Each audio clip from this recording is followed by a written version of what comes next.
Hi, everybody. Dan Illman, Mike Beer, the feature race at Santa Anita on Saturday. Race number 7, the Grade 3 Autumn Miss Stakes. These are 3-year-old fillies going 1 mile on the turf. Big field, good betting race. Don't miss out with the DRF Bets account. Breeders' Cup right around the corner. Deposit $150, bet with $300 with DRF Bets. Learn more at drf.com/bet. Here's the field for the Grade 3 Autumn Miss. It is a pretty wide open race, Mike, and you get a little bit of everything. You've got Hidden Message, who was second to the good Cambier Park in the Grade 1 Del Mar Oaks. You've got horses trying turf for the first time, horses returning off of long layoffs. Really interesting race. Yeah, I think there are a lot of different ways to go. There should be some pace in this race, too, a big field.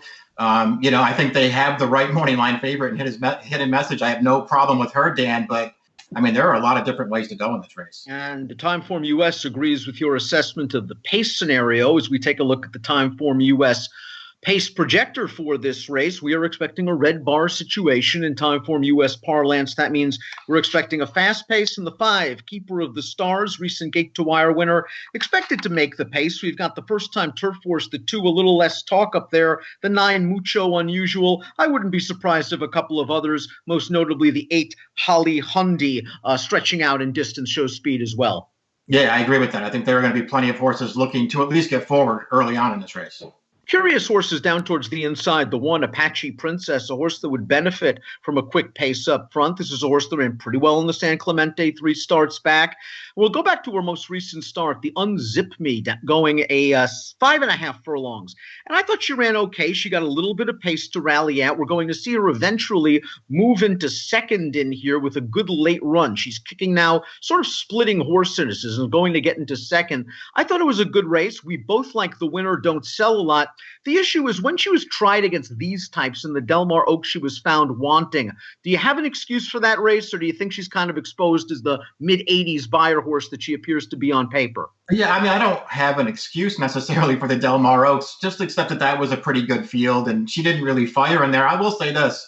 I thought she ran great in the San Clemente. To me, she's a horse who I think since that little layoff at the end of April, I think she's just come back a better horse, Dan. If she can get back to an effort like that San Clemente back on July 20th, she can contend in this race. I'm going to use this horse at a price.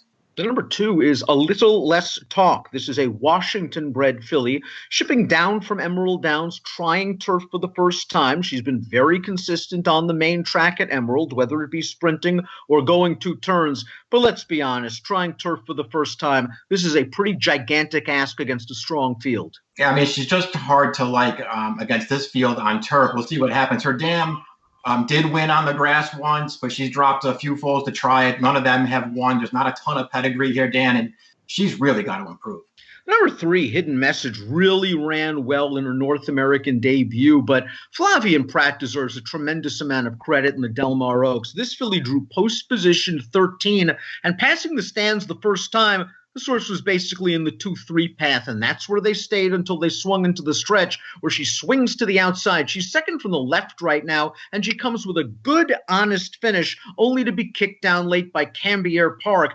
The last run, I think, was the best run in this race. Cambier Park, of course, coming back to win the Queen Elizabeth II. A couple of other horses have returned from this race to win. This was a really promising performance for a Simon Callahan-trained filly. Going to now have to deal with about a 2-month layoff. I thought she ran well in that race. You're right, though, that Flavien Prat deserves a lot of credit. You gave her a great trip in there. You saw when we picked up the video, it took her a couple of strides to straighten herself out once she swung wide in the stretch. She just got overwhelmed by Cambier Park late. There's nothing wrong with that.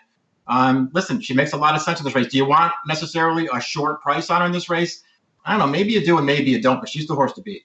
Before is KP Slickham, and I thought she ran really well 2 starts back, considering it was only a non-winners of 1 other than race. She got some pace to run at. She was the favorite, and she worked out a nice in-out trip under Mike Smith. I was expecting her to run just fine in her subsequent start, her first start against non-winners of 2 other than competition, and she was dreadful. She didn't pick up her feet, trailed throughout, and let's be honest, she's going to have to do a lot more than that to contend against these horses. Yeah, she just has to turn it around. I don't know what the excuse for her last time is, but I guess Jeff Mullins has one because he's going to run her in here. Her race 2 back was good. She won it easier than the margin suggests, but she probably has to improve even off that effort. Considering the strong pace in the Del Mar Oaks, the 5 Keeper of the Stars might deserve slightly extra credit. She was pressing that pace and was only beaten 3 lengths by the likes of Cambier Park and Hidden Message. They found a nice little prep for her last time out at Golden Gate Fields. It was a 4-horse field. She controlled a slow pace. I don't know about you, Mike. At 1 to 5, I expected to see a little bit more. I know she's getting away from the end, but she was under a ride to put this horse away at about the 5/16. Yeah, true enough. I mean, it's not like she buries this field as a heavy favorite, but she does win easily. I mean, I guess, maybe that's just her, Dan. She's got speed, but she's just not going to bury fields. Even when she was winning races earlier this year, she wasn't blowing those horses out. We'll see if she can get the right trip in this race. There's a lot of other pace for her to contend with in here. I thought, listen, all in all, her Del Mar Oaks was fine. And if she wins a race like that, I guess she's a contender in here. I like how Brad Cox has handled the 6 Solent ever since he took over the training duties from Chad Brown. He found a really nice spot at Indiana Grand to get her through her maiden. Then they found a really nice spot at Kentucky Downs. And we'll take a look at that race. And she's just cruising on the outside as they turn into the stretch. She's the number 13. And this was a solid win for her. She continues to move forward. Now, she does have to improve as she steps into the stakes ranks for the first time. But don't you get the feeling that this is just a really well-bred filly going the right way? Yeah, I do. She really has a big pedigree for Juddmonte Farms, and she is improving with every race. And you could sort of see that even early on in her career when Chad Brown had her. She wasn't, she didn't look like a superstar or anything, but you could tell that she was sort of figuring things out. It feels like she's finally maybe getting there. She does have to improve again. Shipping in from South Florida is the number 7, Great Sister Diane, and this barn has really turned her around after claiming her for $35,000, winning 2 of 3. And I like this race at Gulfstream, although, again, a great ride. Post position 14. This horse showed good speed, got into the race without losing any ground going into the first turn. And as they turn into the stretch, she has already made a 3-wide sweep to the front. There she is in the white cap, and she finishes off the race well. I thought she ran a complete race from start to finish. The question handicappers have to ask themselves is, listen, is this buyer speed figure inflated? Because the 88 sort of came out of nowhere, but with her tactical speed at a price, I think she fits. Yeah, I do too. She ran well in that race. You're right. She got a great trip from post 14. Really didn't lose any ground at all in the race, and she was much the best at the end. I also thought it was interesting that they wheeled her back on 2 weeks after she really had trouble in that Miss Gracie 2-back. I mean, I don't know if she was going to win or not, but she was in a lot of traffic at the top of the stretch. I think it cost her in that race. I'm sure they were pretty confident when they wheeled her back last time. Distance is a big question mark for the 8, Holly Hundy, a daughter of Yes It's True. They've tried to stretch her on a couple occasions in the past. It has not worked out. It appears she's a pretty consistent turf sprinter. I think she'll be part of the pace, but that may not necessarily be a good thing considering the pace projector we saw earlier in the piece. Yeah, it doesn't seem. I mean, if their idea was to stretch her out and try to, get to the lead and wire a field, that may not work in this race because there's a lot of other speed for this horse to contend with. So it makes it hard for me to like her. Strong pace should work to the advantage of the 9, Mucho Unusual, who was a nice trip winner of her non-winners of one other than back in June. She got a rail trip. She shot up the inside, turning into the stretch, and she scored. Then she got the big pace in the San Clemente, perhaps a similar situation as to what we see on Saturday to win that race. I just thought she was too close to the pace last time out in the Del Mar Oaks. I think that coupled with the 9 furlong distance really did her in. I think it did too.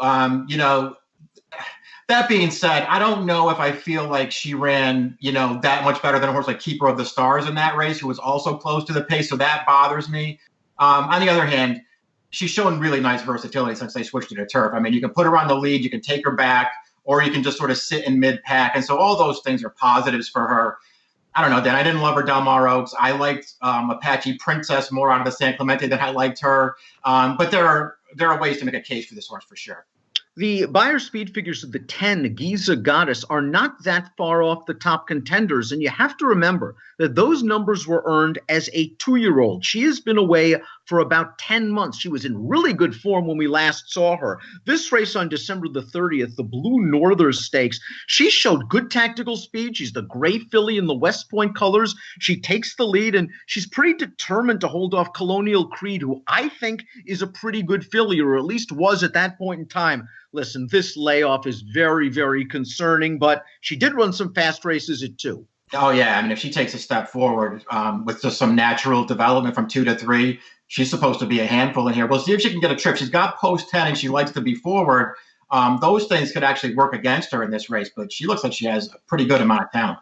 The 11 is Strike at Dawn, another former Chad Brown trainee. This one's with Richard Baltus, and she scored at $32 last time out, and the non-winners of one other than at Del Mar. We'll take a look at that race right now. Strike at Dawn made a kind of a looping move to make to the front. Here she is right now getting to the lead, and she puts it away at a big price. Now, she was entered in the Del Mar Oaks, listed as a vet scratch, so she's coming into this race off about a 3-month layoff, but she's going to get the right pace scenario, and with only 4 starts on her resume, she's got all the upside in the world. Yeah, I thought so too. Her first 2 starts at Tampa for Chad Brown, I thought she ran well in both of those races. Last time, listen, maybe that was the time to have her at a really good price. What I liked about the race is that she sat a nice ground saving trip. I liked the way she secured her spot on the inside. And the pace started to pick up around the second turn, and she just went and held her position. And once she came clear, I thought she won it pretty easily. She's got a lot of upside, this horse. The 12 is Free My Soul, stakes winner on dirt and on turf at Turf Paradise. Her numbers, though, are very, very light, lousy outside post position. A lot working against her, and she does obviously have to improve, but she's 2 for 2 on turf. And quickly, we'll talk about the 13 Raymundo Secret, because I guess she's a contender if she gets into the body of this race. She has shown some big speed in her career. That Del Mar Oaks, she was part of that very, very fast pace. She came right back to wire and non-winners of one other than for Baltus. And really, all of her figures for this barn are good.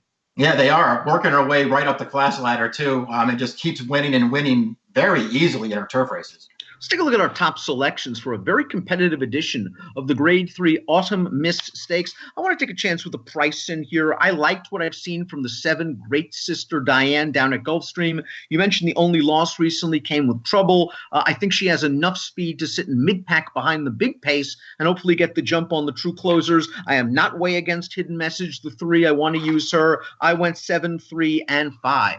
I'm with you. I'm not way against the favorite either, Hidden Message. I'll use that horse. I wanted to give Strike at Dawn a chance, though. I like the way she's developing. I liked her win last time. She should be a price again. So I went with her on top. I went 11, 3, and 1. Nice race. Race number 7 at Santa Anita on Saturday. The Grade 3 Autumn Miss, 1 mile on the turf. Remember to get down with that DRF Bets account. Deposit $150, bet with 300 bones. Bet the Breeders' Cup. DRF.com/bet. Approximate post time for the Grade 3 Autumn Miss, 3:30 Pacific. Best of luck.